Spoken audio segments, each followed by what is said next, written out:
Gundam Factory Yokohama, home to the life-size Gundam moving statue, unfortunately closed today on the 31st of March 2024. It initially opened after a delay on December 19th, 2020 and has been a very popular tourist attraction ever since. The grand finale aired at 1900 hours Japan time, which is roughly about 11 o'clock UK time, and to commemorate the event I built the 1/200 scale freebie kit that used to be given out at this moving statue. Now, disclaimer, unfortunately I didn't actually buy this kit. This was actually a purchase from Suruguya. I do already have the one that I actually got off of eBay a little while ago, but due to the closing of the statue in these premises, I wanted to keep one in its packaging and also build one as well to see what it was about. It was actually a very detailed kit for its size.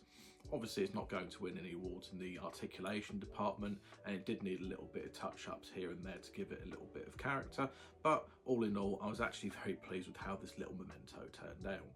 So unfortunately, as I say, I never actually made it to Japan to see the moving statue in person. However, it was even a dream come true for me, the fact that the thing even existed. I can only imagine what sort of a spectacle it was, and I'm sure that it will be missed. I'm just hoping that something will either replace it or they will relocate the statue so that people can once again see it in the future.